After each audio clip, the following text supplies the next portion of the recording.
So once again, it's about our consent. Do you want to use this kind of technology this way, or do you not want to? And if there are no takers, then what are they going to do? Hey friends, Sean from SGT Report here. Before we begin this interview with my friend Sofia Smallstorm, just a quick note about one of my favorite alt media news sites, which has been under attack like so many of us. SHTFplan.com, founded by my friend Mac Slavo, is a very popular alt media site with real journalists reporting real news the mainstream media won't touch. That site has been labeled Russian propaganda by the Washington Post. It's been blacklisted by Google, and the site has been hacked hundreds of times. Now, in order to keep the editors and citizen journalists paid over there at the site, they've created a report. It's a virus depression action plan that covers everything from prepping for civil unrest, food shortages, and where you can invest to prepare for this brave new world. You can get the report for $29, and it will benefit SHTFplan.com and the staff over there. For those of you who are interested in the report and helping them out, I'll leave the link below. All right, friends, let's get started with esteemed researcher and longtime friend to SGT Report, Sofia Smallstorm. Her website, which I highly recommend you visit right now, is sofiasmallstorm.com, and her health and nutrition website, avatarproducts.com. She is the mind behind 9/11 Mysteries and so much more. She's been about 3 steps ahead on just about everything for as long as I've known her. Sofia, welcome. Well, Sean, you're very kind. And the only reason I can seem to put things together sometimes is because I have too much time to think. That's what it is. Well, you know what I love about you? You do think. I have no idea what your opinion is on the state of the world right now. Can you just give me an update from your vantage point? Are you seeing good news? Are you seeing troubling news? What are your thoughts? Well, Sean, I am very taken aback by how fast we have had the New World Order book thrown at us in the last few weeks. I never thought that they would tighten the screws this quickly and this hard, but they have done just that. And so, lots of my peers and friends and fellow researchers have expressed the same thing, that they just couldn't see this coming as fast as it did.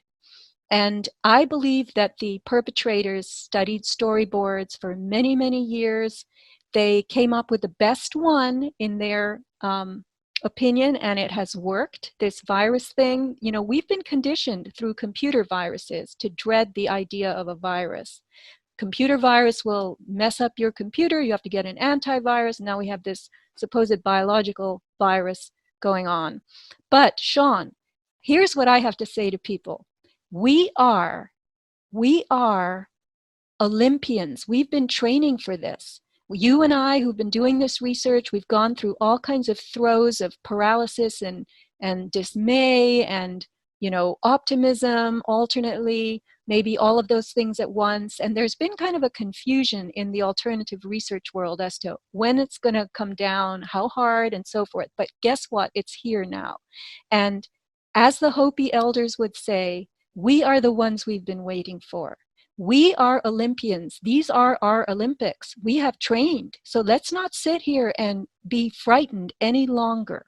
What are your thoughts on the economic lockdown and some of the governors around the country acting in really quite tyrannical ways, telling people which businesses can be open, and most businesses right now are closed by order of governors? Your thoughts right now on what you're seeing based on the coronavirus pandemic?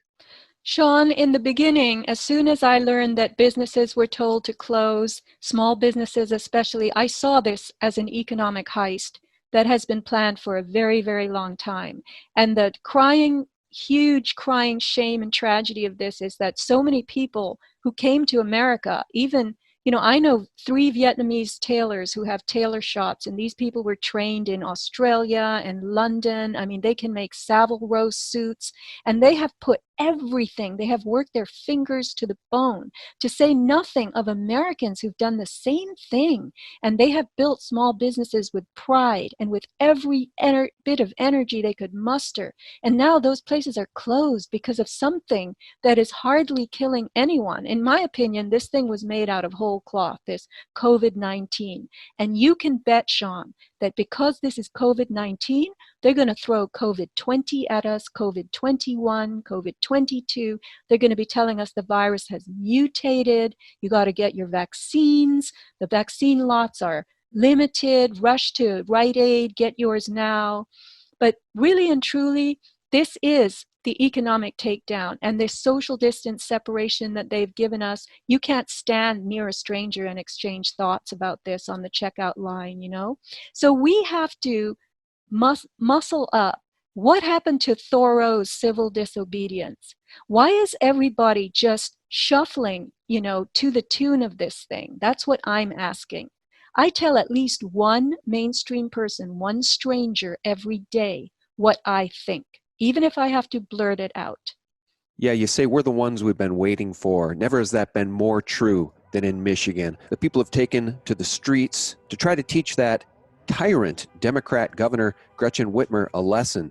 Hey guys, it's Sean here. I'm interrupting myself. I don't think I've ever done this, but there was breaking news today. The president held a press conference as I was preparing this video to upload, and our president is eager to get the economy back open. But one of the reporters asked him about these very same protesters in Michigan, and I think our president gave a fantastic answer. I want to share it with you right here. Mr. President. Mr. President, what's your message to the protesters we saw a lot in Michigan, but in other states that are saying that they are refusing to comply with the stay-at-home orders issued by governors and local officials? I mean, isn't it important for everybody to go along with this as we go through these phases? Well, they've been going through it a long time, John, and it's been a tough process for people. You know, I told you there's death and there's problems in staying at home too. It's not just, isn't it wonderful to stay at home? They're suffering.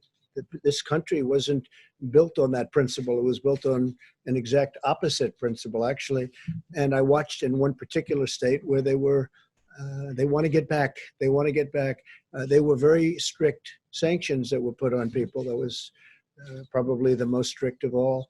But I just think the American people have been incredible. When you look at, John, when you look at what they've done, when you look at what they've been through, when you look at all of the death and all of the problems and all of the sickness, when you look at what's happened, I just think the American people have been incredible. Urge those protesters to listen to local authorities? I think they're listening. I think they listen to me.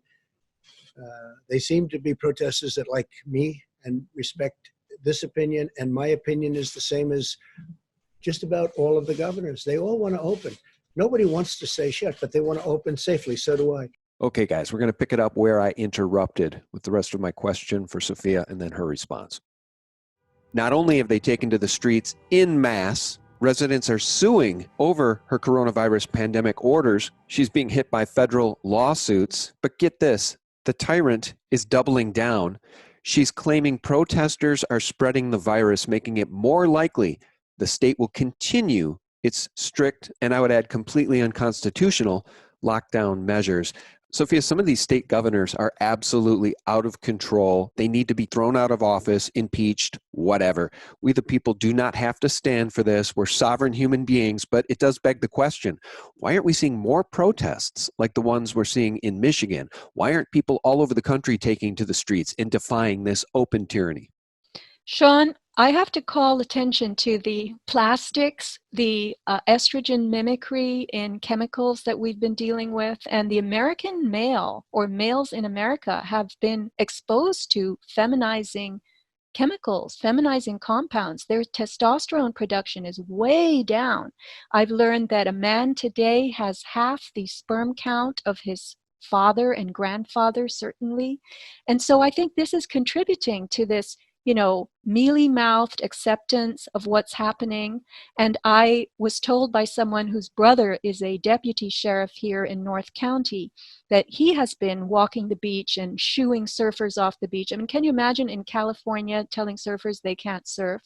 Luckily, they have given us a lot of artificial rainfall, and it's been pouring and cold and windy out, so people aren't so sad and upset not to have beach access. But we have warm weather coming this week, and we're heading into May, and we're going to be in the summer pretty soon. So this deputy sheriff is telling the surfers, look, guys, why don't you just do what you're supposed to do? And the more you do what you're supposed to do, the faster we'll get through this. And I told the woman who told me, I said, no, he should not be saying that. He should not be telling people to just get in step and shuffle along with the commands, because the more you do this, the faster you're going to lose your freedoms, all of them.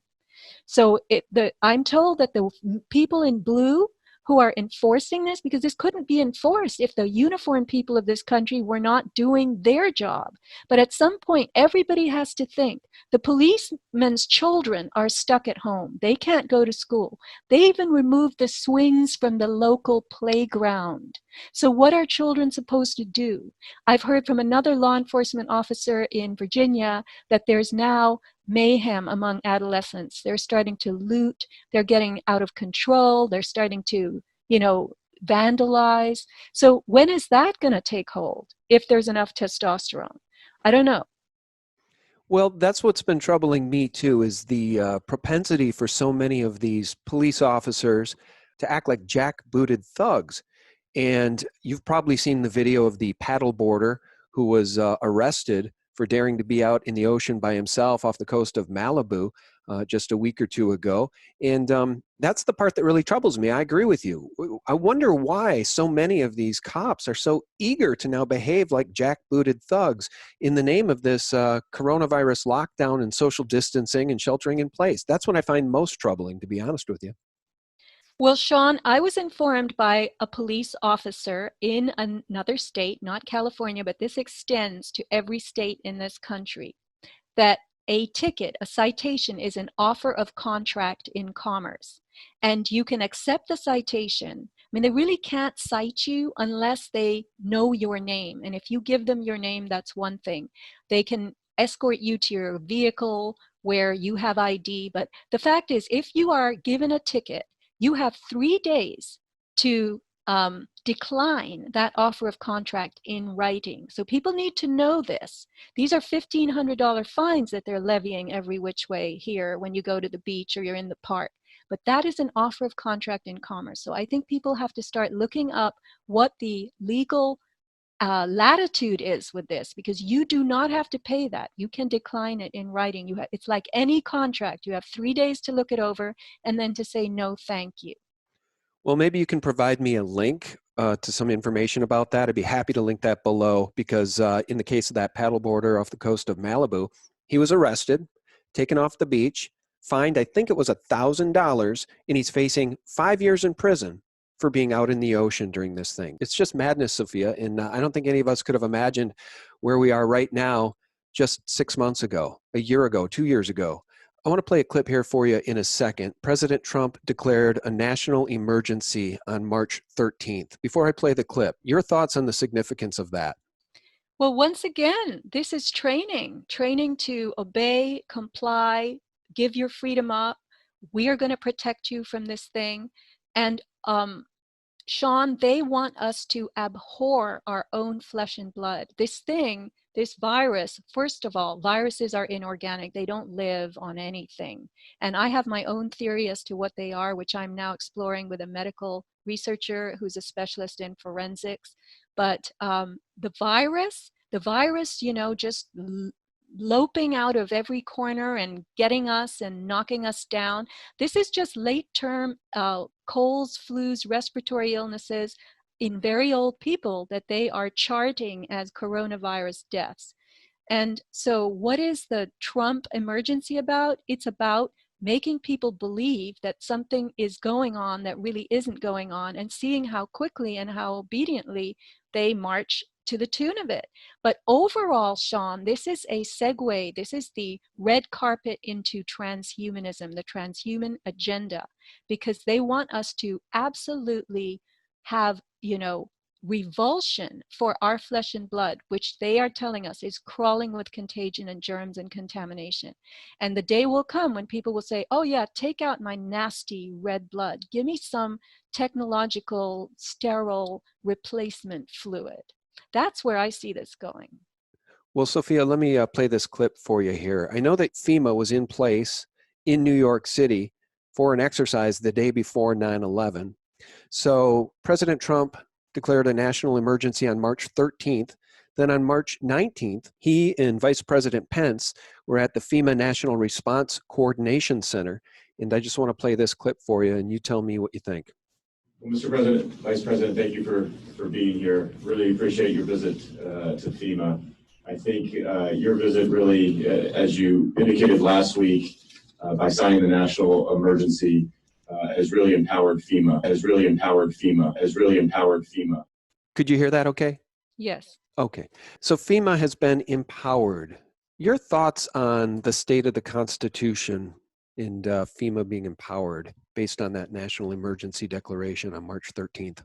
Honestly, I'm not an expert in this regard as much as you might think I am. I can only give you my thoughts, and I can tell you that all these FEMA camps that we've been hearing about, and we were told that they're going to snatch us away, it could be under this pretext. It could also be that when Americans are unable to pay their bills and they lose their homes and they lose their cars, we will be whisked off or offered. Remember, everything is by your consent. So they'll say to us, oh, we have these lovely little camps with these tiny homes and we'll give you 3 meals a day, and we know you can't pay your bills, but here we're going to give you $1,000 every month. You'll have television, you'll have entertainment and recreation. And maybe that's what the FEMA camps are for. Who knows? But FEMA is empowered. Child Protective Services is empowered. I'm going to throw in here that I got a Skype call just before I started with you from Ella Draper, whom you have interviewed in the past. She was the mother of the children in that Hampstead I don't Cover up. even know what to call it. Cover up. Yes, cover up. It's a great word. And she said that they've just passed a measure in the UK whereby CPS can come in, take your children to be checked for coronavirus, and then treat them for coronavirus in some medical setting. And then if the treatment goes wrong, they are absolutely exempt from any legal action whatsoever. This was also passed in the United States on the 17th of March, tort immunity to any distributor, manufacturer, prescriber of COVID-19 countermeasures. And they can, in England, the measure allows the authorities to dispose of the child's body without any contribution, opinion, contact with the parents. And that means that's the red carpet right into trafficking, if you ask me.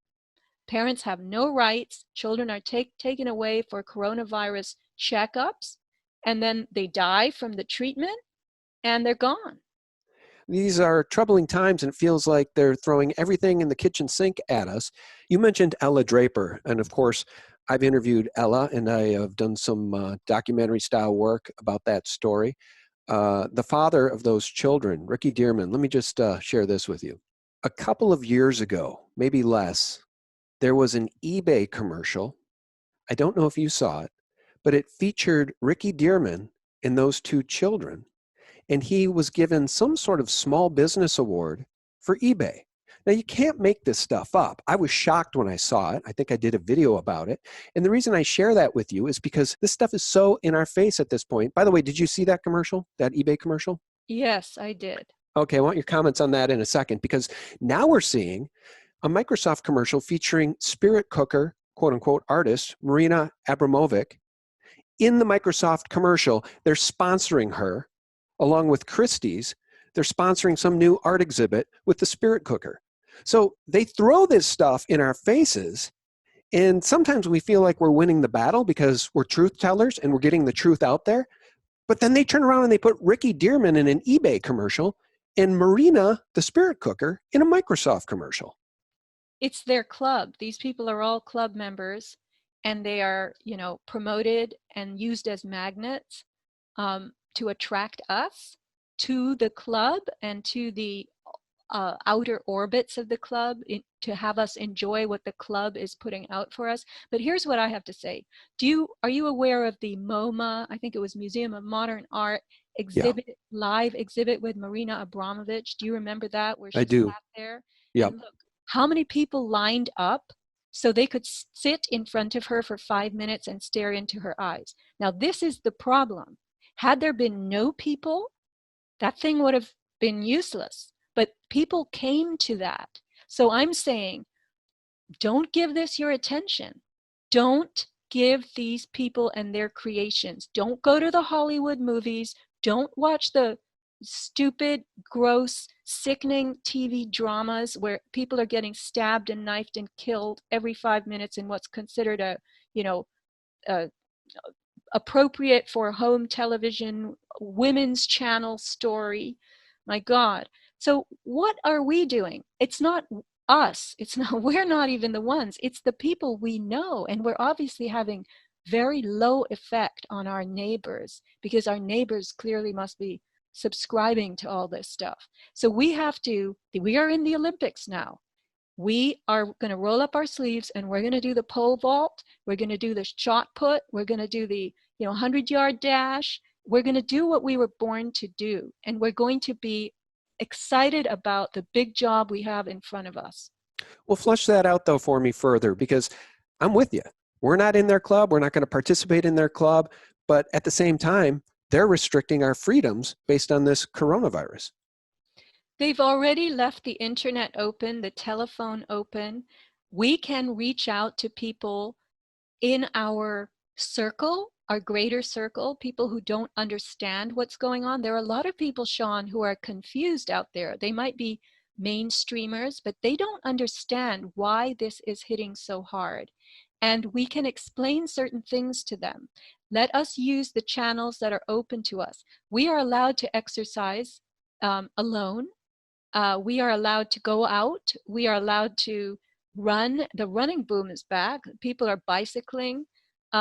Let's do everything we can do. And if we can practice civil disobedience, if we're brave enough to do that, let's do that too. Because these citations and things that they give us are offers in contract for commerce. And we don't have to agree to the contract. We don't have to pay the fine if we are aware of our rights. So they're throwing the coronavirus book at us through the contracts and commerce world, seriously. And our consent is the thing that we wobble on. People are telling me, oh, mass vaccinations are coming. And the fact is that mass vaccinations will be given conditionally. There has to be conditional acceptance. So you might say, all right, I'm going to go to Texas for my niece's wedding and I'm going to fly. And they'll say, oh, Sean, sorry, you can't because the airways are federally regulated and you cannot go in the federal airspace unless you have the Corona-19 or coronavirus 20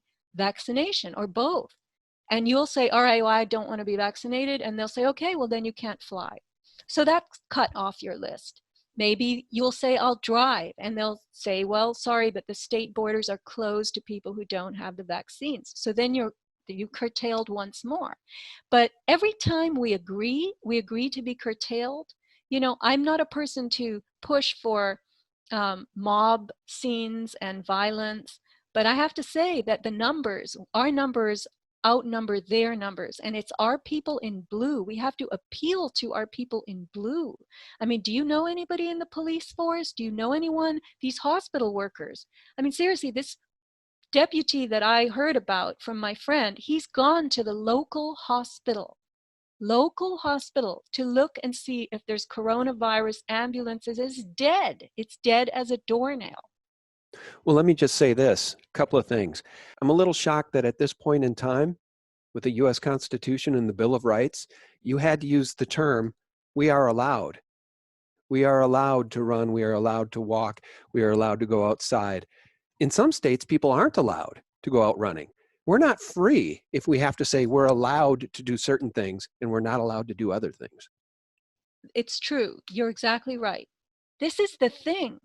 There are way more of us, but as long as each of us holds to the edicts that are thrown at us from the governor's office or the county, I have expressed what I think every chance I get. Trader Joe's, they tried to get me to leave my own little Dorothy basket in my car. And I said, listen, my basket, you don't want me to bring my little basket for my groceries in here? And they made a big thing about you have to bring your own bags. Now, no, you can't bring your own bags. I said, people are coming in here with their filthy cell phones. Look, what about my shoes, my clothes? My shoes have been walking the streets for a couple of years now. And you are letting my shoes into the store, but not my basket? And viruses are inorganic. They don't live. So you're falling for something. And they said to me, the managers, oh, from the CDC. Exactly. This is a phony health agency that's making stuff up right now. And if the people don't have the brains to see through it, then they won't be allowed to do anything because they're choosing that. Well, I actually like that story because, again, it paints the picture that not just police officers, but regular people are starting to act like authoritarians. It's troubling to see people so willing to give up freedoms and people so willing to try to take the freedoms away from others because they believe this pandemic is the next plague that's going to take the lives of everybody they know if they don't act like authoritarians and prevent you from bringing your basket in. I mean, it's just pure insanity. Let me ask you this. A lot of us are very concerned about 5G and the rollout of 5G. No health studies have been done by the industry that is propagating and promoting 5G. The former chairman of the FCC, Tom Wheeler, was foaming at the mouth in speeches talking about fast-tracking 5G. He said billions and billions of dollars are on the line. Basically, he said health studies need to take a back seat to the business opportunities and economic opportunities of 5G. And will generate tens of billions of dollars in economic activity. Do you want to share with us your thoughts on 5G, its dangers, and what the heck we can do about it?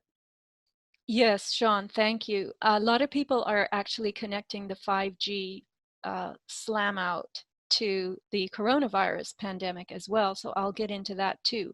But I learned from Patrick Wood, who wrote the book Technocracy Rising, the Trojan Horse of Global Transformation. That was a 2014 title, and he just wrote Technocracy, the Hard Road to World Order. And Patrick Wood has explained to me, and now he's clarifying wherever he gets a chance, so I would suggest maybe you try to interview him as well because he's brilliant, that what 5G will bring us, because it travels on light, it uses the medium of light waves. It's a light technology, and I don't need to tell you that that is the light of Lucifer, right? So it is coming to us through fiber optic cables, and you've probably seen, as many people have, the big we see Spectrum trucks on the roads, and they're digging these trenches and they're putting in these cable assemblies. So that is the hardware, the infrastructure that Trump gave, I don't know how many trillions of dollars for 5G. And we've been told that we're in a race with China.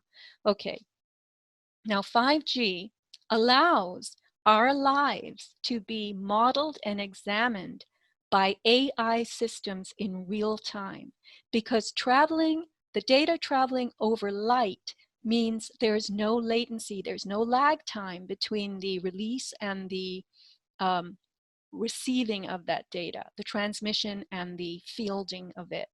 So over copper wires, that was the type of infrastructure they had used for 3G and 4G. But light is not going to provide any delay. So as you turn on your faucet with your radio read water meter and you run your whatever washer or dryer, the electricity will be shown through the smart meter. Everything, all the intelligent systems in your house watching you. This is about surveillance. And the surveillance will be fed back to AI systems, which will then sort, collate, analyze as they have been trained to do. And we will be sorted. The citizenry will be sorted out based on behavior patterns. So this is something people have to be aware of. And I want to say here, and I don't mean to sound like I'm a mean person, but I haven't used 3G and 4G. I have been a person who is extremely a low user of wireless anything. Maybe I make one cell phone call every 6 months because I have one for emergencies. But because 3G and 4G have been clogged due to heavy usage, they have given us 5G, which is millimeter waves. It's not radio frequency waves, it's in the higher oscillations. And because those high oscillations approach ionizing radiation, they're very, very fast, they are of even greater danger to the human body and biological organisms. All right, so what I'd like to explain now, this is my thinking. I'm watching this 5G debate going on. There's a controversy. We're hearing, even on mainstream news, that 5G hasn't been tested. And we're seeing cities, Northern California cities have banned 5G. Where I live, Encinitas, California, banned 5G for residential areas. I think that's good. That's temporary perhaps, but it's very good. But it is making me a little leery. Why are they letting us talk about 5G like this when they didn't let us talk about 3G and 4G? Because those are harmful too. So then I became aware of something called Li-Fi. Have you ever heard of that, Sean? I have, yeah. I don't know anything about it, but I've heard of it. Okay, Li-Fi is light fidelity. Also, for those who are interested and use this term, the light of Lucifer. It uses the same infrastructure that 5G uses, and the light spectrum is 10,000 times bigger than what we have now, the radio frequency spectrum. So LED lights are going to be key factors in the Internet of Things, right?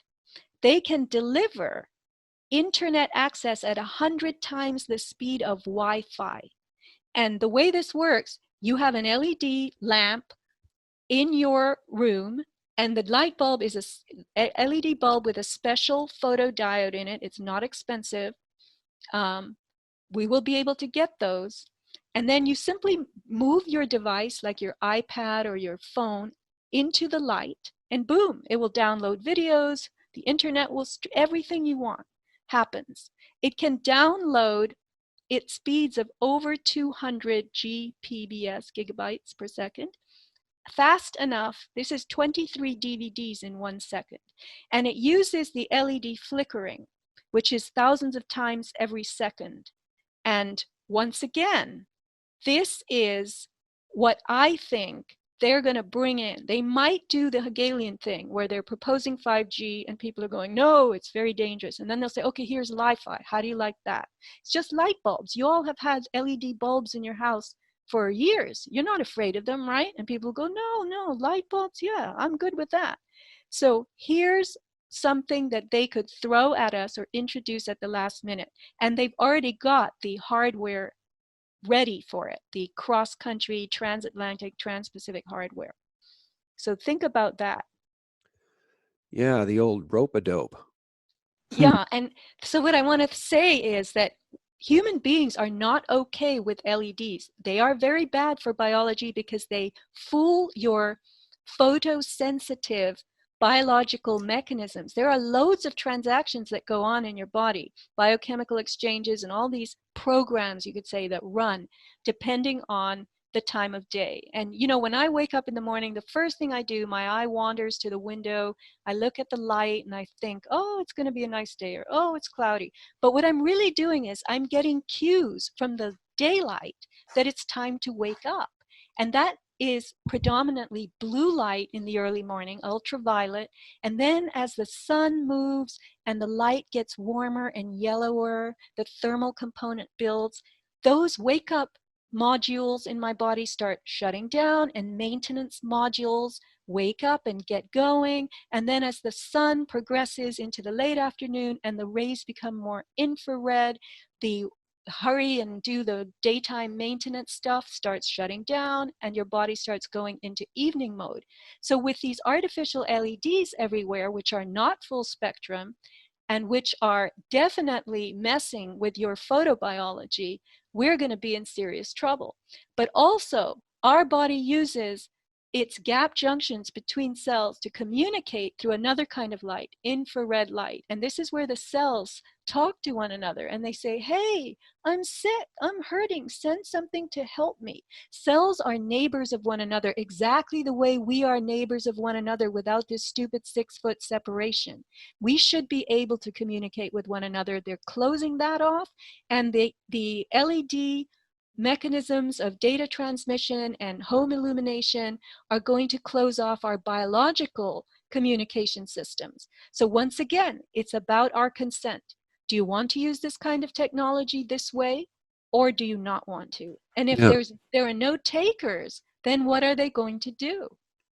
Well, that's just it. If everybody practiced civil disobedience in these states where tyrannical governors are behaving like tyrants, this thing could be brought to an end much more quickly, I think, and the economies of these states could be opened back up.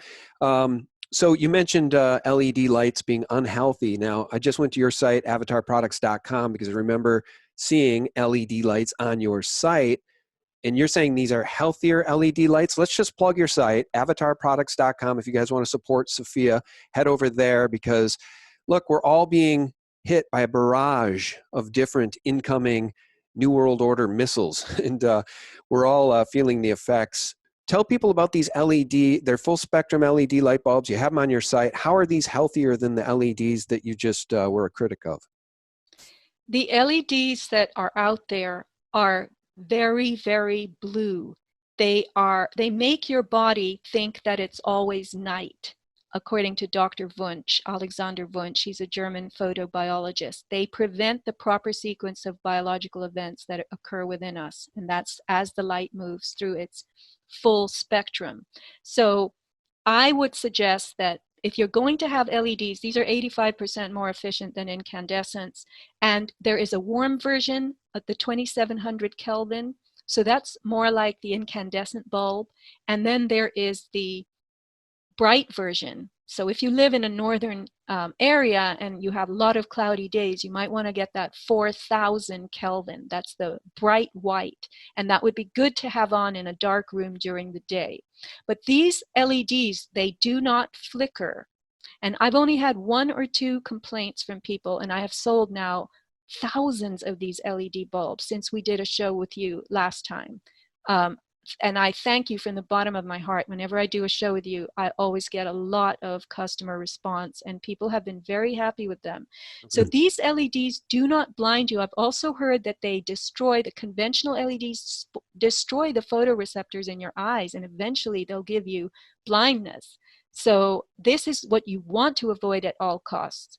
And that, for that reason, this company that I have been familiar with and helping, I do a little bit of advising based on, my use of their products. And then I'm also authorized to do dirty electricity remediation using their products and a couple of other products. So if people are interested in that, they have to contact me personally through either of my sites.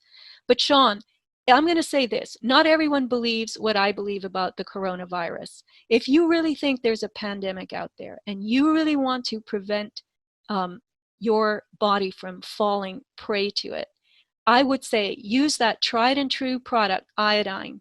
Iodine shows up in every cell in your body. It's a tremendous antibacterial, tremendous immune booster, and it's very, very cheap. And then, of course, there is the product Restore, which I've done well with on your site, thanks to your shows. Restore re-enables the communication between cells. The I'm lonely, help me, I'm frightened, send me some help. You can actually see under the microscope, Restore upticking health in cells and downgrading a health so that it downgrading a cell so that it commits suicide. That's the biological trigger known as apoptosis, when that cell is heading toward cancer. So I would say these 3 products, the iodine, the Restore, even the magnesium product, and the light bulbs. Arm yourself with those, but don't consider this a battle that you're going to lose, because you who are listening to this, you are the Olympians as well. And I want to encourage people to celebrate their strength. As the Hopi Indians said, see who is in there with you and celebrate. At this time in history, we are to take nothing personally, least of all ourselves. For the moment that we do, our spiritual growth and journey come to a halt. The time of the lone wolf is over. Gather yourselves. Banish the word struggle from your attitude and your vocabulary. All that we do now must be done in a sacred manner and in celebration. We are the ones we've been waiting for. And I would add, Sean, you are the one you've been waiting for. Each of us must say that to ourselves. I am the one I've been waiting for. We'll end the call on that uplifting note.